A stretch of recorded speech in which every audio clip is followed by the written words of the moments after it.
ನಾವು ಜಾಸ್ತಿ ಬೆಳೆಯೋದ್ರ ಬದಲು ಕಮ್ಮಿಯಾಗಿ ಬೆಳೆದು ಡೈರೆಕ್ಟಾಗಿ ಸೆಲ್ ಮಾಡೋದ್ರಿಂದ ನಮ್ಮದೇ ಒಂದು ಬ್ರ್ಯಾಂಡ್ ವ್ಯಾಲ್ಯೂ ಸರಿ ಆಗುತ್ತೆ. ಕೆಮಿಕಲ್ ಇಲ್ಲದೆ ದ್ರಾಕ್ಷಿ ಬರೋದೇ ಇಲ್ಲ ಅಂತಾರೆ. ನೀವು ಹೆಂಗೆ ಕೆಮಿಕಲ್ ಇಲ್ಲದೆ ಆರ್ಗ್ಯಾನಿಕಲ್ಲಿ ಇದನ್ನ ಮೇಂಟೈನ್ ಮಾಡ್ತಾ ಇದ್ದೀರಾ? ಈಗ ಇದು ಕಪ್ಪು ದ್ರಾಕ್ಷಿ, ಇದಕ್ಕೆ ಸ್ವಲ್ಪ ಇಮ್ಯೂನ್ ಸಿಸ್ಟಮ್ ಜಾಸ್ತಿ. ಈಗ ಯೂಶಲಿ ಬೇರೆ ಇದು ಏನಾಗುತ್ತೆ, ಈ ಸೀಡ್ಲೆಸ್ ಗ್ರೇಪ್ ಅವೆಲ್ಲ ಇರ್ತಾವೆ. ವ್ಯವಸಾಯ ಮಾಡಿದ್ರೆ ವ್ಯಾಪಾರ ಮಾಡಬೇಕು. ವ್ಯವಸಾಯ ಮಾಡಿ ವ್ಯಾಪಾರ ಮಾಡಿದ್ರೇ ಕೃಷಿ ಲಾಭದಾಯಕ. ಇಲ್ಲಾಂದ್ರೆ ಕೆಲವರು ಇದ್ದಾರೆ ಈಗಲೂ, ಕೆಲವರು ಗ್ರೀನ್ ನೆಟ್ ಹೌಸ್ ಇಟ್ಕೊಂಡು ಇದೆಲ್ಲ ಮಾಡ್ಕೊಂಡು ಅದು ಅವ್ರ ಲಾಭದಾಯಕ ಇದೆ. ಬಟ್ ಅವ್ರ ಆರೋಗ್ಯ ಏನಾಗುತ್ತೆ, ಮಣ್ಣು ಏನಾಗುತ್ತೆ, ಫ್ಯೂಚರ್ ಇಲ್ಲ ಅದರಲ್ಲಿ. ಶಾರ್ಟ್ ಟರ್ಮ್ ದುಡ್ಡು ಮಾಡ್ಬೋದು, ಇದ್ದಾರೆ ಇವಾಗಲೂ ಕೋಟಿಗಟ್ಟಲೆ ದುಡಿಯೋರಿದ್ದಾರೆ. ಟೊಮೆಟೊಗಳಲ್ಲಿ, ಪಾಲಿಹೌಸ್ಗಳಲ್ಲಿ, ಹೂವುಗಳಲ್ಲಿ ಕೋಟಿಗಟ್ಟಲೆ ದುಡಿಯೋರು ಇದ್ದಾರೆ. But how long you can sustain that? ನಿಮ್ಮ ಆರೋಗ್ಯ ನೀವೇ ಕಳ್ಕೊಂಡು ಅದನ್ನೆಲ್ಲ ಹಾಕಿ ಸುಮ್ಮನೆ ದುಡ್ಡು ಸಂಪಾದನೆ ಮಾಡಿದ್ರೆ ಏನು ಪ್ರಯೋಜನ? ಆರೋಗ್ಯನೇ ಕಳ್ಕೊಂಡು ನೀವು ದುಡ್ಡು ಸಂಪಾದನೆ ಮಾಡಿ ಏನು ಮಾಡ್ತೀರಾ? ಕೆಮಿಕಲ್ ಯೂಸ್ ಮಾಡ್ತಾ ಹುಳುಗಳಿಗೆ ರೆಸಿಡಿ ಬಂದ್ಬಿಟ್ಟಿದೆ. ಹುಳುಗಳು ಸ್ವಲ್ಪ ಏನು ಪರ್ಸೆಂಟೇಜ್ ಜಾಸ್ತಿ ಮಾಡ್ತಾಯಿದ್ರು ಹುಳುಗಳು ಸಾಯ್ತಾ ಇಲ್ಲ.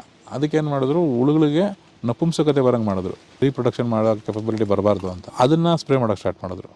ಸೊ ಏನಾಗುತ್ತೆ, ಹುಳುಗಳು ಮತ್ತೆ ರೀಪ್ರೊಡಕ್ಷನ್ ಮಾಡಬಾರ್ದು. ಯಾಕಂದರೆ ಎಷ್ಟೇ ಪರ್ಸೆಂಟೇಜ್ ಜಾಸ್ತಿ ಮಾಡ್ತಾಯಿದ್ರು ಅವನ್ನ ತಿಂದು ಹುಡುಕ್ತಾನೆ ಇದು.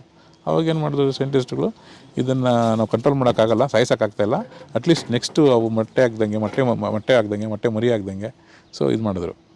ಸೊ ಅದನ್ನು ಸ್ಪ್ರೇ ಮಾಡೋಕ್ಕೆ ಸ್ಟಾರ್ಟ್ ಮಾಡಿದ್ವಿ. ಅದನ್ನು ತಿಂದು ಜನಗಳಿಗೆ ಏನಾಯಿತು, ಡಾಕ್ಟರ್ ಹತ್ರ ಏನಕ್ಕೆ ಹೋಗ್ತೀವಿ? ರೋಗ ಬಂದ ಮೇಲೆ ಹೋಗ್ತೀವಿ. ರೋಗ ಬರ್ದಂಗೆ ಮಾಡೋರು ಯಾರು? ರೈತ. ಪ್ರಿವೆನ್ಷನ್ ಬೆಟ್ರಾ, ಕ್ಯೂರ್ ಬೆಟ್ರಾ? ಎಲ್ಲದಕ್ಕೂ ಪ್ರಿವೆನ್ಷನ್ನೇ ಬಿಟ್ಟರು. ಮತ್ತು ಯಾರಿಗೆ ದುಡ್ಡು ಜಾಸ್ತಿ ಕೊಡ್ತಿದ್ವಿ, ಯಾರನ್ನ ಇದು ಮಾಡ್ತಿದ್ವಿ? ರೈತನ ಹತ್ರ ಯಾವುದೋ ಒಂದು ತೊಗೊಂಡು ಡಾಕ್ಟ್ರಿಗೆ ದುಡ್ಡು ಸುರಿತಾ ಇದ್ವಿ. ಸರ್ ನಮಸ್ತೆ. ನಮಸ್ಕಾರ ಸರ್, ನನ್ನ ಹೆಸರು ಮಂಜುನಾಥ್ ಅಂತ. ನಮ್ಮದು ಮೂಲತಃ ಜಕ್ಕೂರು, ಬೆಂಗಳೂರು. ನಾವು ಹುಟ್ಟಿದ್ದು ಬೆಳೆದಿದ್ದೆಲ್ಲ ಜಕ್ಕೂರಲ್ಲೇ. ಸೊ ನನ್ನ ವಿದ್ಯಾಭ್ಯಾಸ ನಡೆದಿದ್ದು ಜಕ್ಕೂರು ಗೌರ್ಮೆಂಟ್ ಸ್ಕೂಲು, ಗೌರ್ಮೆಂಟ್ ಕಾಲೇಜಲ್ಲಿ. ಸೊ ಮತ್ತು ಡಿಗ್ರಿ PU ಮಾಡಿದ್ದು ಯಲಹಂಕ PU ಕಾಲೇಜು. ಮತ್ತು ನನ್ನ ಗ್ರ್ಯಾಜುಯೇಷನ್ ಆಗಿದ್ದು BA, bachelor of arts, that in Kannada medium. Kannada ಮೀಡಿಯಮಲ್ಲೇ ಗ್ರ್ಯಾಜುಯೇಟ್ ಮಾಡಿದ್ವಿ. ಆಮೇಲೆ IT ಸೆಕ್ಟರ್ಗೆ ಹೋಗ್ಬೇಕು ಅಂತ ಆಸೆ ಬಿದ್ದು ಸ್ವಲ್ಪ ಕಂಪ್ಯೂಟರ್ ಕಲ್ತ್ಕೊಂಡು ಆಮೇಲೆ ಇನ್ಫೋಸಿಸಲ್ಲಿ ಒಂದು 4 ವರ್ಷ ಡೇಟಾ ಎಂಟ್ರಿ ಕೆಲಸ ಮಾಡ್ಕೊಂಡಿದ್ವಿ.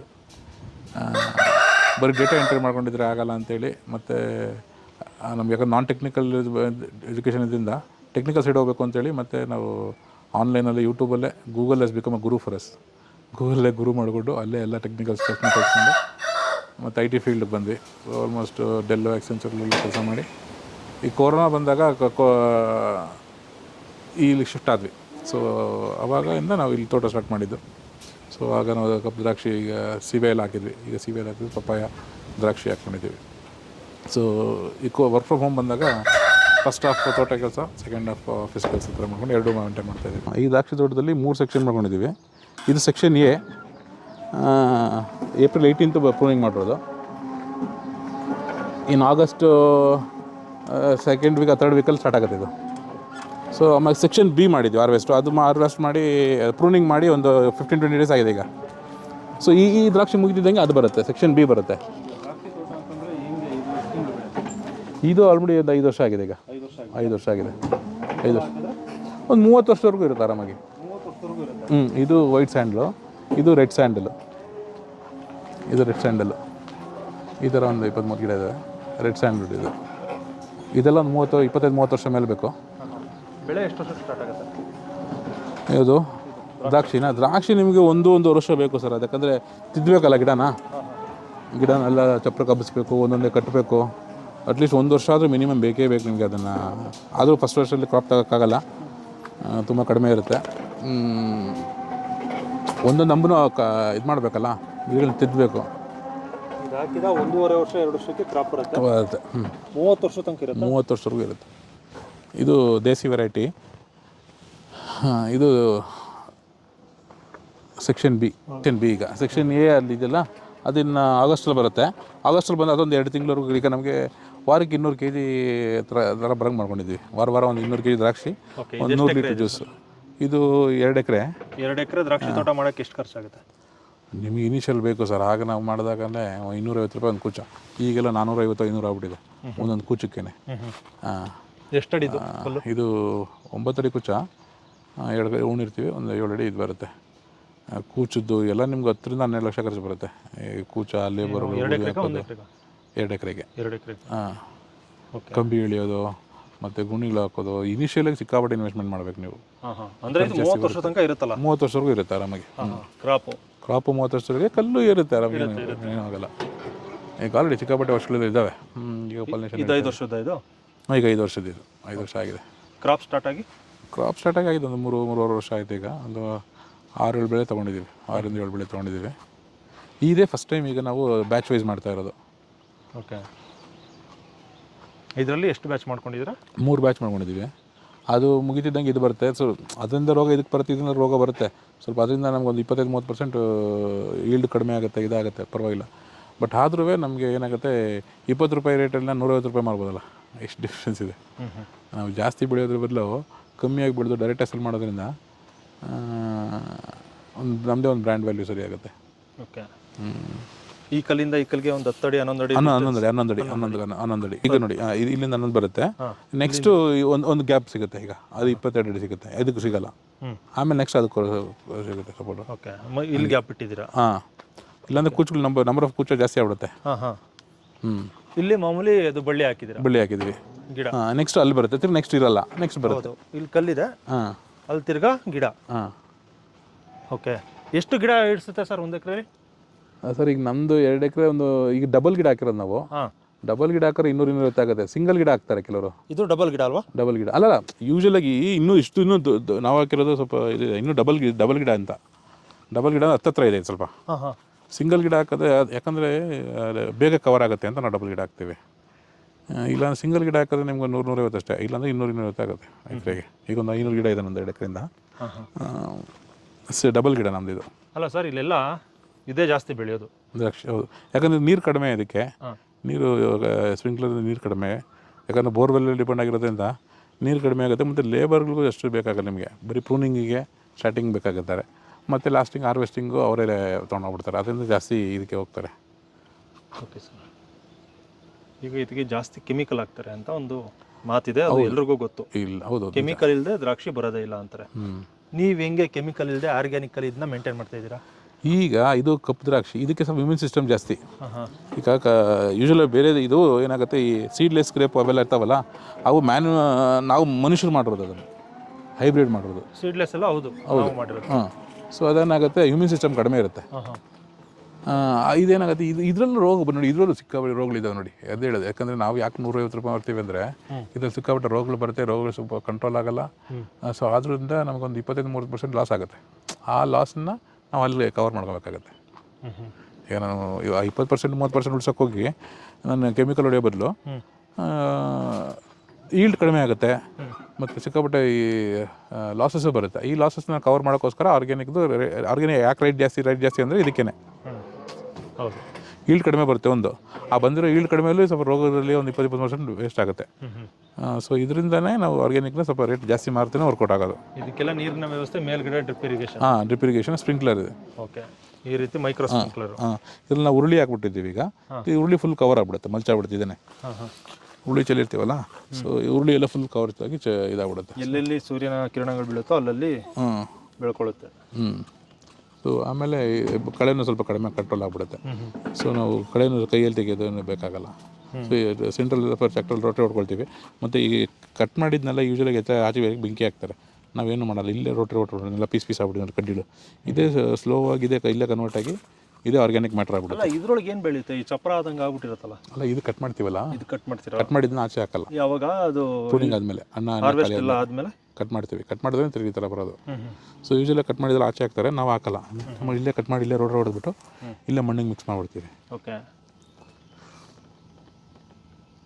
ಅದೇ ಸರ್ ನಾನು ಹೇಳ್ತಾ ಇರೋದು, ಕೆಮಿಕಲ್ ಇಲ್ಲದೆ ನೀವು ಇಷ್ಟು ಚೆನ್ನಾಗಿ ಬೆಳೆಯೋಕ್ಕೆ ಸಾಧ್ಯ ಆಯ್ತಾ? ಆಗ್ತಿದೆ ಅಂತ ನೋಡಿದ್ನಲ್ಲ. ಇದು ಆ್ಯಕ್ಚುಲಿ ಕೆಮಿಕಲ್ ಇನ್ನೂ ಚೆನ್ನಾಗಿ ಬೆಳೀತಾರೆ. ಕೆಮಿಕಲ್ ಇನ್ನೂ ಚೆನ್ನಾಗಿ ಬೆಳೀತಾರೆ. ನಮ್ದು ಇನ್ನೂ ವಿಶೇಷ ಬರಲ್ಲ. ಈ ಕೆಮಿಕಲ್ ಹೊಡೆದು ಇದರಲ್ಲಿ ಏನಪ್ಪ ಕ್ರಾಪ್ ಇಲ್ಲ ಅಂತಾರೆ. ಹೌದು, ನಿಜ. ಈಗ 10 ಟನ್ ಬೆಳೆದಾಗದಲ್ಲಿ ಬರೀ 3 ಟನ್ ಬೆಳಿಬೋದು. 10 ಟನ್ ಬೆಳೆದು ನಾನು 20 ರೂಪಾಯಿ ರೋಡ್ ಕೊಟ್ಟರೆ ಎಷ್ಟಾಯಿತು? ಅದೇ ನಾನು 3 ಟನ್ ಬೆಳೆದು 150 ರೂಪಾಯಿ ಕೊಟ್ಟರೆ ಎಷ್ಟಾಯಿತು? ಅವರು 10 ಟನ್ನಲ್ಲಿ ಏನು ಸಂಪಾದನೆ ಮಾಡ್ತಾರೆ ಅದನ್ನು 3 ಟನ್ ಸಂಪಾದನೆ ಮಾಡ್ತಾರೆ. ಯಾಕಂದ್ರೆ ನಾನು 150 ರೂಪಾಯಿ ಬರ್ತೀನಿ, ವಿಷರಹಿತ ಬೆಳೆಸ್ತೀನಿ. ಮತ್ತು ಇನ್ನೊಂದು ಜ್ಯೂಸ್ ವ್ಯಾಲ್ಯೂ ಎಡಿಷನ್ ಮಾಡ್ತಿರಲ್ಲ, 350 ರೂಪಾಯಿ ಲೀಟ್ರು ಜ್ಯೂಸು.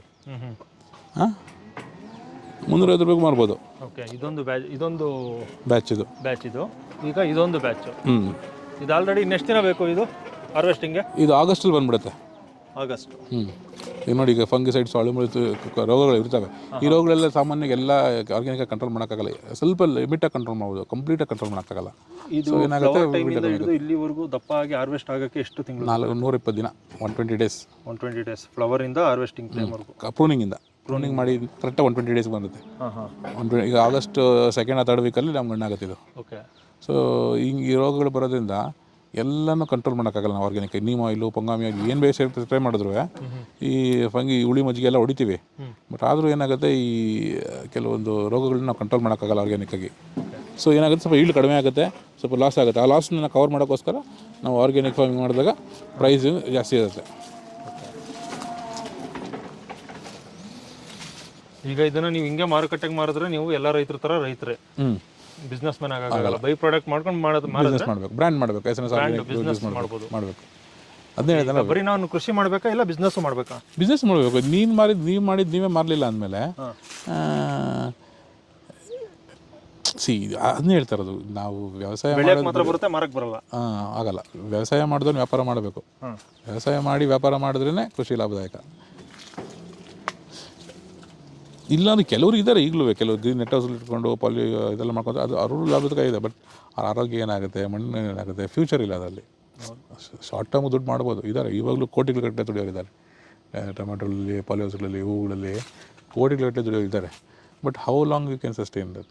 ನಿಮ್ಮ ಆರೋಗ್ಯ ನೀವೇ ಕಳ್ಕೊಂಡು ಅದನ್ನೆಲ್ಲ ಹಾಕಿ ಸುಮ್ಮನೆ ದುಡ್ಡು ಸಂಪಾದನೆ ಮಾಡಿದ್ರೆ ಏನು ಪ್ರಯೋಜನ? ಆರೋಗ್ಯನೇ ಕಳ್ಕೊಂಡು ನೀವು ದುಡ್ಡು ಸಂಪಾದನೆ ಮಾಡಿ ಏನು ಮಾಡ್ತೀರಾ? ಹೌದು. ಎಷ್ಟೋ ಜನಕ್ಕೆ ಈಗ ಕೆಮಿಕಲ್ಗಳಲ್ಲಿ ಏನಾಗಿದೆ ಅಂದರೆ, ಮೊದಲು ಎಲ್ಲ ರೈತರಿಗೂ ಗೊತ್ತು, ಕೆಮಿಕಲ್ ಯೂಸ್ ಮಾಡ್ತಾ ಹುಳುಗಳಿಗೆ ರೆಸಿಡಿ ಬಂದ್ಬಿಟ್ಟಿದೆ. ಹುಳುಗಳು ಸ್ವಲ್ಪ ಏನು ಪರ್ಸೆಂಟೇಜ್ ಜಾಸ್ತಿ ಮಾಡ್ತಾಯಿದ್ರು ಹುಳುಗಳು ಸಾಯ್ತಾ ಇಲ್ಲ. ಅದಕ್ಕೇನು ಮಾಡಿದ್ರು, ಹುಳುಗಳಿಗೆ ನಪುಂಸಕತೆ ಬರೋಂಗೆ ಮಾಡಿದ್ರು, ಮತ್ತು ರೀಪ್ರೊಡಕ್ಷನ್ ಮಾಡೋ ಕೆಪಬಿಲಿಟಿ ಬರಬಾರ್ದು ಅಂತ ಅದನ್ನು ಸ್ಪ್ರೇ ಮಾಡೋಕ್ಕೆ ಸ್ಟಾರ್ಟ್ ಮಾಡಿದ್ರು. ಸೊ ಏನಾಗುತ್ತೆ, ಹುಳುಗಳು ಮತ್ತೆ ರೀಪ್ರೊಡಕ್ಷನ್ ಮಾಡಬಾರ್ದು. ಯಾಕಂದರೆ ಎಷ್ಟೇ ಪರ್ಸೆಂಟೇಜ್ ಜಾಸ್ತಿ ಮಾಡ್ತಾಯಿದ್ರು ಅವನ್ನ ತಿಂದು ಹುಡುಕ್ತಾನೆ ಇದು. ಅವಾಗ ಏನು ಮಾಡಿದ್ರು ಸೈಂಟಿಸ್ಟ್ಗಳು, ಇದನ್ನು ನಾವು ಕಂಟ್ರೋಲ್ ಮಾಡೋಕ್ಕಾಗಲ್ಲ, ಸಾಯಿಸೋಕ್ಕಾಗ್ತಾಯಿಲ್ಲ, ಅಟ್ಲೀಸ್ಟ್ ನೆಕ್ಸ್ಟು ಅವು ಮೊಟ್ಟೆ ಆಗ್ದಂಗೆ ಮೊಟ್ಟೆ ಮರಿ ಆಗ್ದಂಗೆ ಸೊ ಇದು ಮಾಡಿದ್ರು. ಸೊ ಅದನ್ನು ಸ್ಪ್ರೇ ಮಾಡೋಕ್ಕೆ ಸ್ಟಾರ್ಟ್ ಮಾಡಿದ್ವಿ. ಅದನ್ನು ತಿಂದು ಜನಗಳಿಗೆ ಏನಾಯಿತು, ಈಗ ಎಷ್ಟೋ AFP ಸೆಂಟ್ರಲ್ ಇದೆ ಬೆಂಗಳೂರಲ್ಲಿ, ಯಾಕೆ ಸ್ಟಾರ್ಟ್ ಅದು? ಇವೆಲ್ಲ ತಿಂದು ನಪುಂಸಕರಾದ್ರೆ ಯಾಕಾದ್ವಿ ಎಲ್ಲ ನಮ್ಗೆ ಆಳವಾಗಿ ಯೋಚನೆ ಮಾಡ್ಬೇಕು. ನಾವು ಬೇರೆಯವ್ರಿಗೆ ಸುಮ್ಮನೆ ಕೆಟ್ಟದನ್ನು ಬಯಸಿದ್ರೆ ನಾವು ಕೂಡ ಅದನ್ನೇ ಆಗ್ತೀವಿ. ಅದೇನೆ ಎಷ್ಟು AFP ಸೆಂಟ್ರಲ್ ಇದಾವೆ, ಯಾಕೆ ಬಂದಿದ್ದಾವೆ? AFP ಸೆಂಟರ್ನ ಕಾನ್ಸೆಪ್ಟ್ ಇತ್ತು ಯಾವಾಗ ಕ್ರಿಮಿ ಕೀಟಗಳಿಗೆ ನಪುಂಸಕಾಗ್ಲಿ ಅವರು ಸಂತಾನೋತ್ಪತ್ತಿ ಮಾಡದೇ ಇರೋಂಗಾಗ್ಲಿ ಅಂತ ಮಾಡೋದು. ಅದನ್ನೆಲ್ಲಿ ಸ್ಪ್ರೇ ಮಾಡಿದ್ವಿ? ಆಹಾರಕ್ಕೆ. ಆಹಾರ ಯಾರು ತಿಂದ್ರು? ನಾವೇ ತಿಂದು. ನಮ್ಗೇನಾಗುತ್ತೆ, ನಮ್ಗೆ ಸ್ಲೋ ಪಾಯ್ಸನ್ ಆಗೇ ಆಗುತ್ತಲ್ವಾ? ಹೌದು. ಏನು ಪ್ರಯೋಜನ? ಇದೊಂದು ಹಣ್ಣಾಗಿದೆಯಾ? ಒಂದೇ ಒಂದು ಹಣ್ಣಾಗಿದೆ. ಇಲ್ಲ, ಅದು ಏನೋ ರೋಗಕ್ಕೆ ಇದಾಗಿದೆ ಅನ್ಸುತ್ತೆ. ಇನ್ನು ಆ್ಯಕ್ಚುಲಿ ಇನ್ನು ಫುಲ್ ಬ್ಲ್ಯಾಕ್ ಆಗ್ಬಿಡುತ್ತೆ. ಈಗ ಹುಳಿ ಇರುತ್ತೆ, ಇದು ಹುಳಿ ಇರುತ್ತೆ, ಈಗ ಫುಲ್ ಬ್ಲ್ಯಾಕ್ ಆಗ್ಬಿಡುತ್ತೆ. ಇನ್ನು ಮೇಲೆ ಬೇಕಾದ್ರೆ ಸಿಗ್ಬೋದು ತಿನ್ನೋಕ್ಕೆ. ಲಾಸ್ಟ್ ಇನ್ನೂ ಅದು ಪ್ರೂನಿಂಗೇ ಮಾಡಿಲ್ಲ, ಲಾಸ್ಟಲ್ಲಿ ಇನ್ನೂ ಪ್ರೂನಿಂಗೇ ಮಾಡಿಲ್ಲ ಅದು. ಅಲ್ಲಿ ಸಿಕ್ಕರೆ ಸಿಗ್ಬೋದು, ಇನ್ನೂ ಪ್ರೂನಿಂಗೇ ಮಾಡಿಲ್ಲ ಅದು. ನ್ಯಾಚುರಲಿ ಯಾವುದೇ ಗಿಡಕ್ಕೆ ತನ್ನನ್ನು ತಾನು ಕಾಪಾಡ್ಕೊಳ್ಳೋ ಶಕ್ತಿ ಇರುತ್ತೆ ರೀ, ಹೌದಾ? ಯಾವಾಗ ನೀವು ಪೌಷ್ಟಿಕಾಂಶ ಆಹಾರ ತಿಂದಾಗ ನಿಮ್ಗೆ ಕಾಪಾಡ್ಕೊಳ್ಳೋಕೆ ಶಕ್ತಿ ಇರುತ್ತೆ. ಅದೇ ಥರ ಗಿಡಗಳಿಗೂ ಮರಗಳಿಗೂ ಅಷ್ಟೇ. ನೀವು ಯಥೇಚ್ಛವಾಗಿ ಕೊಟ್ಟಿಗೆ ಗೊಬ್ಬರ ಕೊಟ್ಟಾಗ ತನ್ನನ್ನು ತಾನು ಕಾಪಾಡ್ಕೊಳ್ಳೋ ಶಕ್ತಿ ಇರುತ್ತೆ. ಸೊ ನೀವು ಓವರಾಗಿ ಈಳ್ ತೆಗಿಬೇಕು ಅಂದಾಗ ಆಗಲ್ಲ. ಈಗ ಸಿಂಪಲ್ ಎಕ್ಸಾಂಪಲ್ ತೊಗೊಳ್ಳಿ, ನಾಟಿ ಕೋಳಿ ನೀವು 2 ವರ್ಷ ಮೇಯಿಸಿ, 3 ವರ್ಷ ಮೇಯಿಸಿ, 4 ವರ್ಷ ಮೇಯಿಸಿ ಎಷ್ಟು kg ಬರುತ್ತೆ? ಒಂದು ಕಡಿಮೆನೇ, ಅದು 1.5 2 kg. ಈ ಫಾರಂ ಕೋಳಿ ನಿಮಗೆ 4 kg ಬಂದ್ಬಿಡುತ್ತೇನಾ? ಒಂದೂವರೆ ತಿಂಗಳು. ಅದನ್ನು ತಿಂದರೆ ಅದು ತನ್ನನ್ನು ತಾನು ಕಾಪಾಡೋ ಶಕ್ತಿ ಇರುತ್ತಾ? ಈಗ ರೋಡಲ್ಲಿ ಒಂದು ಫಾರಂ ಕೋಳಿ ಬಿದ್ದೋಯ್ತು, ಬಿಟ್ಬಿಡಿ, ಒಂದು ನಾಟಿ ಕೋಳಿನೂ ಬಿಡಿ, ತನ್ನನ್ನು ತಾನು ಯಾರು ರಕ್ಷಣೆ ಮಾಡ್ಕೊಳುತ್ತೆ? ನಾಟಿ ಕೋಳಿ ಹೈವೇಲಿ ಒಂದು ಫಾರಂ ಕೋಳಿನ ಹಾಕ್ಬಿಡಿ, ಒಂದು ನಾಟಿ ಕೋಳಿನೂ ಬಿಟ್ಬಿಡಿ, ಯಾವ್ದು ಬದುಕೊಳ್ಳುತ್ತೆ? ನಾಟಿ ಕೋಳಿ. ಹೌದಾ? ಏನಾಗ್ತೀರಾ ಗೊಬ್ಬರ? ಈಗ ಮೊನ್ನೆ ಕೋಳಿ ಗೊಬ್ಬರ, ಕುರಿ ಗೊಬ್ಬರ, ಮೇಕೆ ಗೊಬ್ಬರ ಎಲ್ಲ ಮಿಕ್ಸ್ ಮಾಡಿ ಹಾಕಿದ್ವಿ. ಮೇಕೆ ಗೊಬ್ಬರ, ಕುರಿ ಯಾವಾಗ ಪ್ರೂನಿಂಗ್ ಮಾಡೋಕೆ ಮುಂಚೆ ಮಾಡಿಕ್ಕಿದ್ವಿ. ಅದು ಸ್ಟಾರ್ಟ್ ಆಗಬೇಕು, ಅದು ಜ್ಯೂಸ್ ಸ್ಟಾರ್ಟ್ ಆಗುತ್ತೆ. ಆಮೇಲೆ ಮಣ್ಣು ಹೊಡಿದ್ವಿ.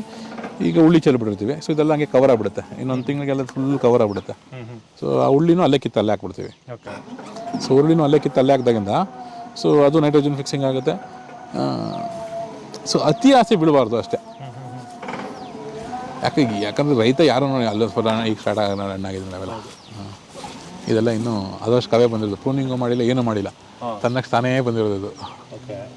ಅದರಲ್ಲಿ ಅಲ್ಲಿ ನೋಡಿ ಕಪ್ಪುಗಿದೆ. ಬೇರೆ ಯಾವ ತೋಟದಲ್ಲೂ ಇಷ್ಟು ನಿರ್ಭೀತಿಯಿಂದ ಕಿತ್ತಕ್ಕಾಗಲ್ಲ. ಯಾಕೆ ಕೆಮಿಕಲ್ ಮಾಡಿರ್ತೀವಿ, ಸ್ಪ್ರೇ ಮಾಡಿರ್ತೀವಲ್ಲ, ಇರಲ್ಲ ಆರಾಮಾಗಿ ಧೈರ್ಯವಾಗಿ ಇಲ್ಲಿ ಕಿತ್ಕೊಡಿ, ಇಲ್ಲಿ ಕಿತ್ಕೊಡಿ, ನಾನೇ ತಿಂತೀನಲ್ಲ. ಅಯ್ಯೋ. ಆಮೇಲೆ ಇನ್ನೊಂದು ಈ ವೈಟ್ ಬರುತ್ತೆ ನೋಡಿ, ವೈಟ್ ಬರುತ್ತೆ ಗೊತ್ತಾ, ಇದು ಬ್ಲೂಮ್ ಅಂತ ಕರೀತಾರೆ. ಬ್ಲೂಮ್ ಅಂದರೆ ತನ್ನಂತಾನು ರಕ್ಷಣೆ ಮಾಡ್ಕೊಳ್ಳೋಕ್ಕೆ ಈ ವ್ಯಾಕ್ಸ್ ಥರ ಕ್ರಿಯೇಟ್ ಆಗುತ್ತೆ, ನ್ಯಾಚುರಲ್ ವ್ಯಾಕ್ಸ್. ಈ ಕಬ್ಬು ಮೇಲೆ ನೋಡಿದ್ದೀರಾ ವೈಟ್ ಇರುತ್ತೆ ಗೊತ್ತಾ, ಕಬ್ಬಿಗೆ ಯೂಶಲಿ ಏನು ಸ್ಪ್ರೇ ಪೌಡ್ರ್ ಥರ ಬರುತ್ತಲ್ಲ, ಅದೇನಕ್ಕೆ ತನ್ನ ಏನು ಇದನ್ನು ತನ್ನಂತಾನು ಕಾಪಾಡ್ಕೊಳ್ಳೋಕ್ಕೆ, ಆ ತೇವಾಂಶನ ಕಾಪಾಡ್ಕೊಳ್ಳೋಕ್ಕೆ, ಮತ್ತು ಮಳೆ ನೀರು ಬಿದ್ದಾಗ ಫಂಗಸ್ ಬರಬಾರ್ದು ಅಂದರೆ ತನ್ನಂತಾನು ಕಾಪಾಡ್ಕೊಳ್ಳೋಕ್ಕೆ ಆ ಪೌಡ್ರ್ ಬರುತ್ತೆ. ಸೊ ಇದೇನಾಗ್ಬಿಟ್ರೆ ಇದೊಂದು ಸಣ್ಣ ಮಿಸ್ಕನ್ಸೆಪ್ಷನ್ನು. ಓಕೆ, ಸ್ಪ್ರೇ ಹೊಡಿದ್ದಾರೆ ಅದಕ್ಕೆ ಅದು ವೈಟ್ ಕಾಣುತ್ತೆ. ಹೌದು, ಅದಕ್ಕೆ ಯಾವುದೇ ರೀತಿ ಸ್ಪ್ರೇ ಇಲ್ಲ, ಯಾವುದೂ ಇಲ್ಲ. ಸೊ ಅದೊಂದು ಸಣ್ಣ ಮಿಸ್ಕನ್ಸೆಪ್ಷನಿಂದ ಈ ಕಬ್ಬು ದ್ರಾಕ್ಷಿ ಮೇಲೆ ಜಾಸ್ತಿ ಅದು ವೈಟು ಕಪ್ಪು ಎದ್ದು ಕಾಣುತ್ತೆ. ಬೇರೆ ಬೇರೆ ದ್ರಾಕ್ಷಿಗಳಲ್ಲಿ ಅದು ಎದ್ದು ಕಾಣಲ್ಲ ಪೌಡ್ರು. ಬಟ್ ಇದು ಕಪ್ಪಿರುತ್ತಲ್ಲ, ಈ ವ್ಯಾಕ್ಸು, ನ್ಯಾಚುರಲ್ ವ್ಯಾಕ್ಸು ಎದ್ದು ಕಾಣುತ್ತೆ. ಸೊ ಅದರಿಂದ ಏನಾಗುತ್ತೆ, ಅದೊಂದು ಮಿಸ್ಕನ್ಸೆಪ್ಷನ್, ಇದು ಜಾಸ್ತಿ ಸ್ಪ್ರೇ ಇದೆ. ನಾನು ಇದನ್ನು ಬೆಳಿಬೇಕು, ಇದನ್ನು ಬೆಳೆದು ಬೈ ಪ್ರಾಡಕ್ಟ್ ಮಾಡಿ ಮಾರಾಟ ಮಾಡಬೇಕು ಅಂತ ಯಾಕೆ ಅನ್ನಿಸ್ತು? ಯಾಕಂದರೆ ನಮ್ಗೆ ನ್ಯಾಚುರಲ್ ಮಾಡಿದಾಗ ನಿಮಗೆ ಈಲ್ಡ್ ಕಡಿಮೆ ಬರುತ್ತೆ. ಬೆಳೆದ್ರಿ ಫಸ್ಟು ಬೈ ಪ್ರಾಡಕ್ಟ್ ಅದು ಇದು ಏನೋ ತಲೆಯಲ್ಲಿ ಇರಲಿಲ್ಲ, ಆಮೇಲೆ ಬಂದಿದ್ದು. ಆ ತಲೆಯಲ್ಲಿ ಇಲ್ಲ. ನಾವು ರೈತ ಸಂತೆಗೆ ಹೋದ್ಮೇಲೆ ಅಲ್ಲಿ ಹಣ್ಣುಗಳು ಜಾಸ್ತಿ ವೇಸ್ಟ್ ಆಗ್ತಿತ್ತಲ್ಲ, ಸೇಲ್ ಮಾಡೋಕ್ಕಾಗ್ತಿರ್ಲಿಲ್ಲ. ಸರಿ, ಏನು ಮಾಡೋದು, ಇಷ್ಟೊಂದು ಹಣ್ಣು ವೇಸ್ಟ್ ಆಗ್ತಿದ್ದಿಲ್ಲ ಅಂತೇಳಿ ಹೆಂಗೂ ಸಂತೆಗೆ ಹೋಗ್ತೀವಲ್ಲ, ಜ್ಯೂಸ್ ಮಾಡಿ ಟ್ರೈ ಮಾಡೋಣ ಅಂತ ಮಾಡಿದ್ವಿ. ಅಲ್ಲ, ಬೇರೆ ಕಡೆ ನೋಡಿಲ್ವ ಅದನ್ನ ಜ್ಯೂಸ್ನ ಮಾಡಿರೋದು? ಎಲ್ಲೂ ನೋಡಿಲ್ಲ ನಾವು. ನೀವು ಅದು ಹೆಂಗೆ ಮಾಡಿದ್ರಿ? ಹೆಂಗೆ ಕೊಡುತ್ತೆ ಅಂತ ಗೊತ್ತಿತ್ತು? ಏನು ಗೊತ್ತಿಲ್ಲ. ರಾತ್ರಿ 9 ಗಂಟೆಗೆ ಹೋಗಿದ್ದು ನಾನು ಕಲ್ಯಾಣ ನಗರಕ್ಕೆ. ಹೋಗಿ ಮಾಡಲೇಬೇಕು, ನಾಳೆ ಸಂತೆಗೆ ಹೋಗಲೇಬೇಕು, ಟ್ರೈ ಮಾಡಬೇಕು ಅಂತೇಳಿ ರಾತ್ರಿ 9 ಗಂಟೆಗೆ ಹೋಗಿ ಇಲ್ಲಿಂದ ಹಣ್ಣು ತೊಗೊಂಡೋದ್ವಿ. ಅಲ್ಲೇ ಟ್ರಯಲ್ ಮಾಡೋಣ, ಹೆಂಗಿರುತ್ತೆ ಜ್ಯೂಸ್ ಮಾಡೋಣ ಅಂತ. ಅವನು ಗೊನ್ಗೊನೆನೇ ಹಾಕ್ಬಿಟ್ಟಾಗ, ಸರ್ ಗೊನ್ಗೊನೆನೇ ಹಾಕಿ ಆರಾಮಾಗಿ ಅಂದ. ಫುಲ್ ಕಹಿ, ಇದೆಲ್ಲ ಉರಿತಾ ಇದೆ. ತೊಗೊಂಬಂದ್ಬಿಟ್ಟೆ ಜ್ಯೂಸು. ಅದು ಕೋಲ್ಡ್ ಪ್ರೆಸ್ ಮಷೀನ್ 70,000 ರೂಪಾಯಿ. ಅದೆಷ್ಟು ಮಿಕ್ಸಿ ಥರ ಇರುತ್ತೆ ಅಷ್ಟೇ. ನನಗೆ ಬೇಜಾರಾಗೋಯ್ತು. ಅಯ್ಯೋ, ಇಷ್ಟೊಂದು ದೊಡ್ಡ ಇನ್ವೆಸ್ಟ್ಮೆಂಟ್ ಮಾಡಿ ನಾನೇ ಜ್ಯೂಸ್ ಕುಡಿಯೋಕ್ಕಾಗ್ತಾಯಿಲ್ಲ, ನಾನು ಇನ್ನೊಬ್ರಿಗೆ ಹೆಂಗೆ ಕುಡಿಸ್ಲಿ ಇದು. ಆಮೇಲೆ ತಿರ್ಗಿ ಮತ್ತೆ ಮಾರನೇ ದಿನ ಬೆಳಿಗ್ಗೆನೇ ಎದ್ದು, ಇಲ್ಲ ಇದನ್ನು ಈ ಗೊನೆ ಇರುತ್ತೆ, ಒಂದು ಗೊನೆ ಕಿತ್ಬಿಟ್ಟಿದ್ದು ಕಟ್ ಮಾಡ್ಕೊಳ್ಳಿ. ಇದನ್ನು ಏನಾಗುತ್ತೆ, ನಿಮಗೆ ದೊಡ್ಡ ದೊಡ್ಡ ಜ್ಯೂಸ್ ಫ್ಯಾಕ್ಟ್ರಿಗಳಲ್ಲಿ ಏನಾಗುತ್ತಲ್ಲ, ಇದನ್ನು ಹಿಂಗೆ ಗೊನೆ ಹಿಂಗೆ ಹಾಕ್ತಾ ಇರ್ತಾರೆ ಪಟ್ ಅಂತ. ಅದೇನಾಗುತ್ತೆ, ಸೆಂಟ್ರಲ್ ಸ್ಟೆಮ್ ಇರುತ್ತಲ್ಲ, ಸ್ಟೆಮ್ ಇರುತ್ತೆ, ಈ ಸ್ಟೆಮ್ ಇರುತ್ತೆ ನೋಡಿ, ಈ ಸ್ಟೆಮ್ ಇರುತ್ತಲ್ಲ, ಇದು ಸೆಂಟ್ರದು, ಇದೆಲ್ಲ ಕಹಿ ಬರುತ್ತೆ. ಈ ಕಹಿ ಹೋಗ್ಲಾಡ್ಸೋಕೆ ಏನು ಮಾಡ್ತಾರೆ, ಅದಕ್ಕೆ ಕೆಮಿಕಲ್ಗಳು ಹಾಕ್ತಾರೆ ಜ್ಯೂಸ್ ಮಾಡೋಕ್ಕೆ. ಮತ್ತು ಈ ಹಣ್ಣು ಗಿನ್ನೆಲ್ಲ ಕೀಳೋದೇ ಇಲ್ಲ ಅವರು. ಏನು ಹುಳ ಒಳಗಡೆ ನೋಡಿ ಬೂದಿ ಕಟ್ಟಿರುತ್ತೆ ನೋಡಿ, ಕೆಲವೊಂದು ಹುಳುಗಳಿರ್ತವೆ, ಏನು ವಾಶ್ ಮಾಡೋಕೆ ಆಗಲ್ಲ ಅವು. ಏನಾಗುತ್ತೆ, ಈಗ ಒಂದೊಂದೇ ಕಿತ್ಕೊಳ್ಳೋಕೆ ಆಗುತ್ತೆ ಅವ್ರಿಗೆ. ಏನಾಗುತ್ತೆ, ಅಲ್ಲೇ ಹಾಕ್ತಾರೆ, ಕಷ್ ಮಾಡ್ತಾರೆ, ಕಹಿ ಬರುತ್ತೆ. ಅದು ಕಹಿನ ಹೋಗ್ಲಾಡ್ಸೋಕ್ಕೆ ಏನಾರ ಕೆಮಿಕಲ್ ಹಾಕ್ತಾರೆ ಮಾಡ್ತಾರೆ. ನಾವೇನು ಮಾಡ್ತೀವಿ, ಈ ಥರ ಕ್ಲೀನ್ ಒಂದೊಂದೇ ಬಿಡಿಸ್ತೀವಿ. ಒಂದೊಂದೇ ಬಿಡಿಸಿ ಇದನ್ನು ಬೇವಿನ ಎಣ್ಣೆ ಎಣ್ಣೆಲ್ಲ ಹಾಕಿರ್ತೀವಲ್ಲ, ಅದು ಕಹಿ ಸಿಗ್ತಿರುತ್ತೆ ಮೇಲೆ. ಸೊ ಅದನ್ನೆಲ್ಲ ತೊಳೆದು ಜ್ಯೂಸ್ ಮಾಡಿದಾಗ ಈ ಬೀಜ ಸಪ್ರೇಟ್ ಮಾಡುತ್ತೆ, ಈ ಸಿಪ್ಪೆ ಸಪ್ರೇಟ್ ಮಾಡುತ್ತೆ, ಆ ಜ್ಯೂಸ್ ಮಾತ್ರ ಸಪ್ರೇಟಾಗಿ ಬರುತ್ತೆ. ಆವಾಗ ಮಾಡಿದಾಗ ನಾನೇ ಅಂದ್ರೆ, ನೀವು ಬೇಕಾದ್ರೆ ಯಾರು ಬೇಕಾದರೂ ಮಾಡಿ, ಮನೆಗೆ ತೊಗೊಂಡೋಗಿ ಮಾಡಿ, ಹಿಂಗಿರುತ್ತೆ ನೋಡಿ ಜ್ಯೂಸ್. ಅದು ಇದ್ರ ಪಲ್ಪಿ ಅಂತ ಮಾಡ್ತಾರೆ ನೋಡಿ, ಅರೇಬಿಯನ್ ಪಲ್ಪಿ ಥರ, ಅದು ಫೇಮಸ್ಸು. ಅದು ಇದೆ. ವೈನ್ ಮಾಡಬೇಕು ಅಂತ ಪ್ಲ್ಯಾನ್ ಇದೆ. ಲಾಸ್ಟ್ ಟೈಮ್ ನಾನು ಲಾಸ್ಟಲ್ಲಿ ಮಾಡಿದ್ರಿಂದ ನೋಡಿ, ಇದರಲ್ಲಿ ಎಷ್ಟು ಗಲೀಜಿದೆ ಒಳಗಡೆ. ಇದನ್ನೆಲ್ಲ ಹಾಗೆ ಹಾಕ್ಬಿಡ್ತಾರೆ. ಅವಾಗ ಟೇಸ್ಟ್ ಹಾಳಾಗುತ್ತೆ. ಆ ಟೇಸ್ಟ್ನ ಮತ್ತೆ ರೀಪ್ರೊಡ್ಯೂಸ್ ಮಾಡೋಕೆ ಏನಾಗುತ್ತೆ, ಸಕ್ಕರೆಗಳು ಹಾಕ್ತಾರೆ, ಶುಗರ್ ಹಾಕ್ತಾರೆ. ಸೊ ಅದನ್ನ ಆಗೋದು ಏನಿಲ್ಲ. ಇದಿಷ್ಟು ನೋಡಿ, ಇದಿಷ್ಟು ತೊಳೆದ ಮಿಷಿನ್ಗೆ ಹಾಕ್ದ, ಜ್ಯೂಸ್ ಬಂತು, ಬಾಟ್ಲ್ಗೆ ಹಾಕ್ದ, ಕೊಟ್ಟೆ, ಬರೀ ಜ್ಯೂಸ್ ಪಲ್ಪ್. ನೀವು ಬೇಕಾದ್ರೆ ನೆಕ್ಸ್ಟ್ ಬಂದಾಗ ಕುಡಿದು ನೋಡಿ. ಯಾಕೆ ನೀವು ತುಂಬ ಕುಡಿದವರೇ ಹೇಳಿದ್ದಾರೆ ನೋಡಿ, ರೈತ ಸಂತೆ. ಇದನ್ನ ಚೆನ್ನಾಗಿರೋದನ್ನ ತಿಂದರೆ ಚರ್ಮ ಕಾಂತಿಯಾಗಿರುತ್ತಂತೆ ಯಾವಾಗಲೂ. ಹೌದು, ಈ ವಿಟಮಿನ್ ಸಿ ಚೆನ್ನಾಗಿರುತ್ತೆ ಇದರಲ್ಲಿ, ತುಂಬ ಒಳ್ಳೆ ಆರೋಗ್ಯಕ್ಕಿದೆ. ಆ್ಯಂಟಿ ಆಕ್ಸಿಡೆಂಟ್ ಇದು. ಇಷ್ಟೊಂದು ಆ್ಯಂಟಿ ಆಕ್ಸಿಡೆಂಟ್ ಯಾವ ಹಣ್ಣಲ್ಲೂ ಸಿಗೋಲ್ಲ, ಅಷ್ಟೊಂದು ಇದೆ. ಬಟ್ ಅದನ್ನು ನಾವು ಕರೆಕ್ಟಾಗಿ ಯೂಸ್ ಮಾಡ್ಕೊತಾ ಇಲ್ಲ ಅಷ್ಟೇ. ಪ್ರಕೃತಿ ಎಲ್ಲ ಕೊಡ್ತಿದೆ, ಅದನ್ನು ನಾವು ಅದನ್ನ ಸರಿಯಾಗಿ ಯೂಸ್ ಮಾಡ್ತೀವಿ. ಅದನ್ನೆಲ್ಲ ಹಾಳು ಮಾಡ್ಬಿಟ್ಟಿದ್ದೀವಲ್ಲ. ಅದ್ರಲ್ಲಿ ಏನೇನು ಗುಣಗಳಿದೆ, ಆ ಗುಣಗಳೇ ಅದಕ್ಕೆ ಮರ್ತೋಗ್ಬಿಡೈತೆ. ಅದನ್ನ ಯಾವಾಗ ಅದು ಮಾರುಕಟ್ಟೆ ಆಗುತ್ತೋ ಅದಕ್ಕೆ ಮರ್ತೋಗ್ಬಿಡೈತೆ. ಈ ಡೀಟೇಲ್ ನಿಮ್ಗೆ ಯಾವ ಜ್ಯೂಸ್ ಮೇಕರ್ ಕೊಡೋಕ್ಕಾಗತ್ತಾ, ಇಷ್ಟು ಲೆವೆಲ್ ಡೀಟೇಲ್ಸಲ್ಲಿ? ಆಮೇಲೆ ಇನ್ನೊಂದು ಏನಾಗುತ್ತೆ, ಈ ಕಾಯಿ ಪಾಯಿ ಎಲ್ಲ ಹಾಕ್ಬಿಡ್ತಾರೆ. ಈಗ ಅವರು ಎಷ್ಟು ಕೊಡ್ತಾರೆ ಜ್ಯೂಸ್ ಅವರು ನಮ್ಮ ಹತ್ರ ತೊಗೊಳೋದ್ರಲ್ಲ ₹2 ಕೆ ಜಿ ಕೊಡೋದು. ಎಷ್ಟು? ₹2 ಕೆ ಜಿ ತರ್ಕೊಂಡು ಹೋಗಿ ಹಾಕ್ಬಿಡ್ತಾರೆ. ಈಗ 1 ಎಕರೆಯಲ್ಲಿ ಎಷ್ಟು ಕೆ ಜಿ ಬರ್ಬೋದು ಸರ್? ನನಗೆ ಒಂದು 2ರಿಂದ ಮೊನ್ನೆ ಒಂದು 5 ಟನ್ ಸಿಕ್ಕಿತ್ತು. ಒಂದು 2.5 ton, 2,500 K G. 2,500 K G 2 ಎಕರೆಯಿಂದನೂ? ಒಂದು ಎಕರೆಯಿಂದ 1 ಎಕರೆಯಿಂದ 2,500 ಕೆ ಜಿ ಆರ್ಗ್ಯಾನಿಕ್ ಆಗಿ ಮಾಡಿದ್ರೆ 2.5 ಟನ್ನು. ಇಲ್ಲ ಅಂದರೆ 10ರಿಂದ 12 ಎಕರೆ 12 ಟನ್ ತೆಗಿತಾರೆ. ಓಕೆ. ಯಾಕೆ ತೆಗಿತಾರೆ ಅಂದರೆ ರೈತರಿಗೂ ಬೇರೆ ದಾರಿ ಇಲ್ಲ, ಇಲ್ಲೂ ಮಾರುಕಟ್ಟೆ ಇಲ್ಲ, ರೇಟ್ನ ಕಂಟ್ರೋಲ್ ಮಾಡೋಕ್ಕಾಗಲ್ಲ. ಅಟ್ಲೀಸ್ಟ್ ಏನು ಕಂಟ್ರೋಲ್ ಮಾಡ್ಬೋದು? ಈಲ್ಡನ್ನು ಕಂಟ್ರೋಲ್ ಮಾಡ್ಬೋದು, ಈಲ್ಡನ್ನು ಹೆಚ್ಚಿಸ್ಕೊಬೋದು. ಸೊ ಈಲ್ಡನ್ನ ಹೆಚ್ಚಿಸೋಕೆ ಏನೇನು ಬೇಕೋ ಅದೆಲ್ಲ ಮಾಡ್ತಾರೆ. ಸೊ ಇದು ರೈತರ ತಪ್ಪಲ್ಲ, ಇದು ಜನಗಳ ತಪ್ಪು, ಸೊಸೈಟಿ ತಪ್ಪು. Society when you know your doctor, why should not you know your farmer? Doctor ಹತ್ರ ಏನಕ್ಕೆ ಹೋಗ್ತೀವಿ? ರೋಗ ಬಂದ ಮೇಲೆ ಹೋಗ್ತೀವಿ. ರೋಗ ಬರ್ದಂಗೆ ಮಾಡೋರು ಯಾರು? ರೈತ. ಪ್ರಿವೆನ್ಷನ್ ಬೆಟ್ರಾ ಕ್ಯೂರ್ ಬೆಟ್ರಾ? ಎಲ್ಲದಕ್ಕೂ ಪ್ರಿವೆನ್ಷನ್ನೇ ಬಿಟ್ರು. ಮತ್ತು ಯಾರಿಗೆ ದುಡ್ಡು ಜಾಸ್ತಿ ಕೊಡ್ತಿದ್ವಿ, ಯಾರನ್ನ ಇದು ಮಾಡ್ತಿದ್ವಿ? ರೈತನ ಹತ್ರ ಯಾವುದೋ ಒಂದು ತೊಗೊಂಡು ಡಾಕ್ಟ್ರಿಗೆ ದುಡ್ಡು ಸುರಿತಾ ಇದ್ವಿ. ರೈತ ಹತ್ರ ಎಲ್ಲಿ ತಗೊಳ್ತಾರೆ? ಯಾರೋ ಬುದ್ಧಿವರ್ತಿ ಹತ್ರ ತಗೊಳ್ತಾರೆ. ಬುದ್ಧಿವರ್ತಿ ರೈತ ಬೆಳೆದು ಕೊಡ್ತಾನೆ. ಆದರೆ ನಮ್ಮಲ್ಲಿ ಸಾವಯವ ರೈತರು ತುಂಬ ಕಡಿಮೆ, ತುಂಬ ಕಡಿಮೆ. ಈ ಸಿಕ್ಕಾಪಟ್ಟೆ ಸಿಂಪಲ್ ಸೊಲ್ಯೂಷನ್ ಸರ್. ಗೌರ್ಮೆಂಟ್ ಸ್ಕೂಲ್ಗಳಿದ್ದಾವೆ, ಕೇರಿ ಗೌರ್ಮೆಂಟಲ್ಲಿದೆಯಾ? ಈಗ ನ್ಯಾಚುರಲ್ ಫಾರ್ಮರ್ಸ್ಗೆ ಅಥವಾ ಆರ್ಗ್ಯಾನಿಕ್ ಫಾರ್ಮರ್ಸ್ಗೆ ಸ್ಕೂಲಲ್ಲಿ ಅವಕಾಶ ಕೊಟ್ಬಿಡಲಿ. ಈಗ ಸ್ಕೂಲಲ್ಲಿ ಅವಕಾಶ ಕೊಡಲಿ. ಆರ್ಗ್ಯಾನಿಕ್ ಆಗಿ ಬೆಳೀರಿ ಅಂತ ಉತ್ತೇಜನನೇ ಕೊಡ್ತಾ ಇಲ್ವಲ್ಲ ನಮ್ಮ ಸರ್ಕಾರ. ಅಲ್ಲ, ಅವ್ರಿಗೆ ಎಲ್ಲರೂ ಬೆಳೆದ್ಬಿಟ್ರೆ ತಿರ್ಗಿ ಓಟ್ ಕೇಳಕ್ಕೆ ಬರೋಕ್ಕೆ ಯಾರ ಹತ್ರ ಏನೋ, ಈಗ ಎಲ್ಲರೂ ಸಾಹುಕಾರ ಆಗ್ಬಿಟ್ರೆ ಯಾರ ಹತ್ರ ಬರ್ತಾರೆ ಓಟ್ ಕೇಳೋಕ್ಕೆ? ಬಡವ್ರು ಇದ್ರೆ ತಾನೇ. ಬಡವ್ರು ಇರಬೇಕು, ಸಮಸ್ಯೆಗಳಿರಬೇಕು. ಸಮಸ್ಯೆಗಳಿದ್ದೇನೆ ನಿಮ್ಗೇನೋ ಆ ಸಮಸ್ಯೆಗಳಿಗೆ ಪರಿಹಾರ ಕೊಡ್ತೀನಿ ಅಂತೇಳಿ ಓಟ್ ತೊಗೊಬೋದು. ಸಮಸ್ಯೆಗಳೇ ಇಲ್ದಂಗೆ ಮಾಡಿಬಿಟ್ರೆ ಓಟ್ ತಗೊಳ್ಳೋದು ಹೆಂಗೆ? ಹಾಂ, ಇದನ್ನು ಎಷ್ಟು ಜನ ಬೆಳೀತಾ ಇದ್ದಾರೆ ಆರ್ಗ್ಯಾನಿಕ್ ಆಗಿ ದ್ರಾಕ್ಷಿನ? ಸರ್, ದೇವನಹಳ್ಳಿ ಹತ್ರ ಯಾರೊಬ್ಬರು ಬೆಳೀತಿದ್ದಾರೆ, ಅವ್ರ ಹೆಸರೇನೋ ಮರ್ತ್ಬಿಟ್ಟಿದ್ದೀನಿ, ರವಿಶಂಕರ್ ಅಂತ. ನನಗೆ ಗೊತ್ತಿದ್ದಂಗೆ ಮತ್ತು ಇಲ್ಲೊಬ್ಬರು ಕಿರಣ್ ಅಂತ ಬೆಳೀತಾ ಇದ್ದಾರೆ ದಾಸರಹಳ್ಳಿಯಲ್ಲಿ, ತುಂಬ ಚೆನ್ನಾಗಿ ಬೆಳೀತಿದ್ರು. ನಾವು ಆರ್ಗ್ಯಾನಿಕ್ ಆಗಿ ಅಡಿಕೆ ಬೆಳೆದ್ರೆ ಮಣ್ಣು ಚೆನ್ನಾಗಿರುತ್ತೆ ಅಷ್ಟೇ, ಅಡಿಕೆ ತಿನ್ನಲ್ಲ. ಆರ್ಗ್ಯಾನಿಕ್ ಆಗಿ ಬೆಳಿಬೇಕಾಗಿರೋದು ಆಕ್ಚುಲಿ ಇದನ್ನ. ಹೌದು, ಹಣ್ಣು ನೀವೇನು ತಿಂತೀವೋ ಅದನ್ನು ಬೆಳಿಬೇಕು. ಅದನ್ನ ಅಕ್ಕಿ, ಅನ್ನ, ರಾಗಿ. ಈ ಅಡಿಕೆ ನಿಮಗೆ 90% ಹೋಗೋದೆಲ್ಲ ಪಾನ್ ಮಸಾಲ ಅದು ಇದಕ್ಕೆ. ಯಾರೋ ಎಲ್ಲ ಅಡಿಕೆ ಹಾಕೋರು ತುಂಬ ಕಡಿಮೆ ಪಾಪ. ಆರ್ಗ್ಯಾನಿಕ್ ಆಗಿ ಬೆಳೆದು ಅವ್ರನ್ನ ನಾವು ಲೇಟಾಗಿ ಸಹಾಯ ಮಾಡ್ತಾ ಇದೀವಿ. ಗುಟ್ಕಾ ತಿಂದು ಲೇಟಾಗಿ ಸಹಾಯ ಮಾಡ್ತಾ ಇದೀವಿ ಅಷ್ಟೇ. ಇಲ್ಲಿ ಡೈಲಿ ತಿನ್ನೋರ್ಗು ಇದನ್ನ ತಿನ್ಬಿಟ್ಟು ಡೈಲಿ ನಾವು ಸಾಯ್ತಾ ಇರೋದು. ಹೌದು, ಯಾಕಂದ್ರೆ ಇದು ಡಾಕ್ಟರ್ ಹೇಳ್ತಾರೆ ಹಣ್ಣುಗಳು ತಿನ್ನಿ, ತರಕಾರಿ ತಿನ್ನಿ, ಅದರಲ್ಲೇ ಜಾಸ್ತಿ ಕೆಮಿಕಲ್ಲು ಅಲ್ವಾ? ಇದು ಯಾರು ತಪ್ಪು?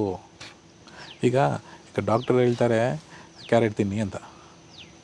ಕ್ಯಾರೆಟ್ ಶೇಪ್ ಹಿಂಗಿದೆ ಅಂತ ಶೇಪ್ಗೋಸ್ಕರ ಹೇಳ್ತಾರೆ. ಕ್ಯಾರೆಟ್ ಶೇಪ್ಗೋಸ್ಕರ ಕ್ಯಾರೆಟ್ ತಿನ್ನಿ ಅಂತಾರ, ಅಥವಾ ಕ್ಯಾರೆಟ್ ಕಲರ್ಗೋಸ್ಕರನಾ? ಕ್ಯಾರೆಟ್ ಒಳಗಿರೋ ಕ್ಯಾರೆಟ್ ಸೈಜ್ಗೋಸ್ಕರನಾ? ಬಟ್ ನಾವು ಕೊಂಡೋಗಿ ಏನು ನೋಡ್ತೀವಿ?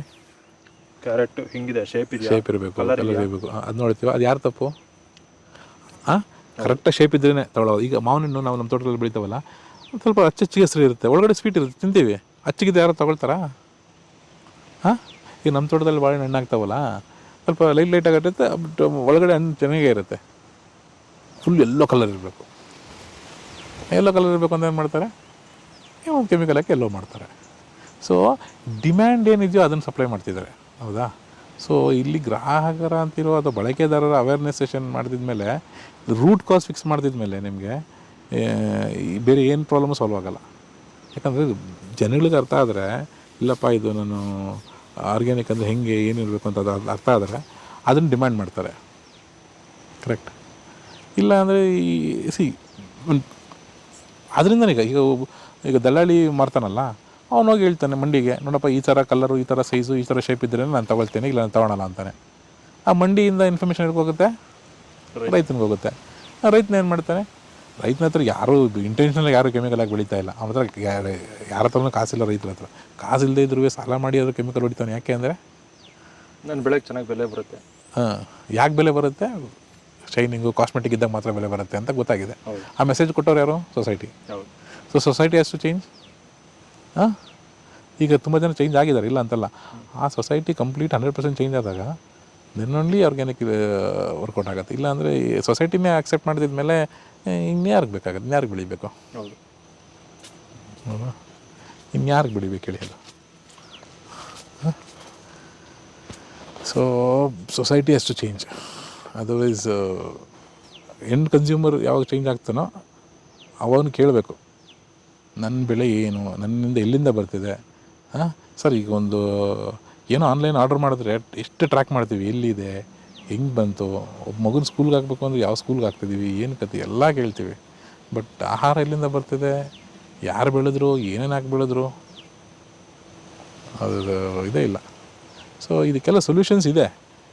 ನಿಜವಾಗ್ಲೂ ಮಾಡಬೇಕು ಅನ್ನೋ ಇದ್ದರೆ ಈ ಗೌರ್ಮೆಂಟ್ ಸ್ಕೂಲ್ಗಳು ಅಥವಾ ಪ್ರೈವೇಟ್ ಸ್ಕೂಲ್ಗಳು ವಾರಾಂತ್ಯದಲ್ಲಿ ಫುಲ್ ಖಾಲಿ ಇರ್ತಾವ. ಒಂದೊಂದು ಕಮಿಟಿ ಮಾಡಲಿ, ಒಂದು ಈ ಗೌರ್ಮೆಂಟ್ ಏಜೆನ್ಸಿಯವರೇ ಮಾಡಲಿ, ಒಂದು ತಾಲೂಕು ವಿಲೇಜ್ ಅಕೌಂಟ್ಗೆ ಕೊಟ್ಟು ಯಾರಪ್ಪ ಈ ಊರಲ್ಲಿ ಒಂದು 10 ಜನ ವ್ಯವಸಾಯನ ಆರ್ಗ್ಯಾನಿಕಾಗಿ ಮಾಡ್ತಿದ್ದಾರಾ, ಅವ್ರಿಗಲ್ಲೊಂದು ಪ್ಲ್ಯಾಟ್ಫಾರ್ಮ್ ಮಾಡಿಕೊಡಿ ಮಾರೋಕ್ಕೆ. ಯಾಕಂದ್ರೆ ರೈತ ಸಂತೆಗಳಂತ ಇದ್ದಾವೆ, ಅಲ್ಲಿ ಯಾರೂ ರೈತರುಗಳೇ ಇಲ್ಲ. ಸೊ ಬೇರೆ ಇನ್ನೆಲ್ಲೋಗಿ ಮಾರಬೇಕು ರೈತರು ಆರ್ಗ್ಯಾನಿಕ್ ಆಗಿ ಬೆಳೆದು? ಸೊ ಸೊಲ್ಯೂಷನ್ ಇದೆ. ಸೊ ಒಂದು ಕಡೆ ನೈಸರ್ಗಿಕವಾಗಿ ಬೆಳೆದವ್ರಿಗೆ ಒಂದೊಳ್ಳೆ ಮಾರುಕಟ್ಟೆ ಇಲ್ಲ, ಇನ್ನೊಂದು ಕಡೆ ಪೋಷಕರಿಗೆ ಮಕ್ಕಳನ್ನ ಬೆಳೆಸೋರಿಗೆ ನನಗೆ ಏನು ಆಹಾರ ಕೊಡ್ತಾಯಿದ್ದೀನಿ ನನ್ನ ಮಕ್ಕಳಿಗೆ ಅಂತ ಅವ್ರಿಗೂ ಭಯ ಇದೆ. ಅಯ್ಯೋ ಇದು ಕೊಡ್ಬೋದಾ ಕೊಡಬಾರ್ದಾ, ಇದು ತಿನ್ನಿಸ್ಬೋದಾ ತಿನ್ನಬಾರ್ದು, ಅವ್ರಿಗೂ ಭಯ ಇದೆ. ಇನ್ನೊಂದು ಮಕ್ಕಳಿಗೆ ಪೋಷಕಾಂಶನೂ ಇಲ್ಲ, ಮತ್ತು ಇನ್ನೊಂದು ಮಕ್ಕಳಿಗೆ ಕ್ಲಾರಿಟಿನೂ ಇಲ್ಲ ನಮ್ಮ ಆಹಾರ ಎಲ್ಲಿ ಬರುತ್ತೆ ಅಂತ. ಈ ಎಲ್ಲ ಪ್ರಾಬ್ಲಮ್ಗೆ ಒಂದೇ ಸೊಲ್ಯೂಷನ್ ಅಂದರೆ ಸ್ಕೂಲ್ ಮಾರ್ಕೆಟಿಂಗ್. ಈಗ ನಾರ್ತ್ ಬೆಂಗಳೂರಲ್ಲಿ ಒಂದಷ್ಟು ಜನ ರೈತರನ್ನು ಮಾಡಿ ನಾರ್ತ್ ಬೆಂಗಳೂರು ಸ್ಕೂಲ್ಗಳಿಗೆ ಕನೆಕ್ಟ್ ಮಾಡಿಬಿಡಿ. ಭಾನುವಾರ ಸಂತೆ ನಡೆಸಿ.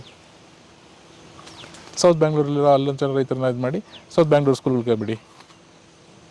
ಅದಕ್ಕೊಂದು ಕಮಿಟಿ ಮಾಡಿ. ಈಗ ನಮ್ಮದು ಎಲ್ಲ ಮಾಡೋದು ಮಾಡಲೇಬೇಕು. ಸೊಲ್ಯೂಷನ್ ಕಂಡಿಡಿ ಅಂದರೆ ಪ್ರಾಬ್ಲಮ್ ಇದೆ, ಒಂದು ಸೊಲ್ಯೂಷನ್ ಇದೆ. See there is a problem, there is a possibility. ಆ ಪಾಸಿಬಿಲಿಟಿ ನೋಡಿದೆ ಸುಮ್ಮನೆ ನಾನು ಮಾಡಿದೆ ಅಂದರೆ ಏನೂ ವರ್ಕೌಟ್ ಆಗೋಲ್ಲ.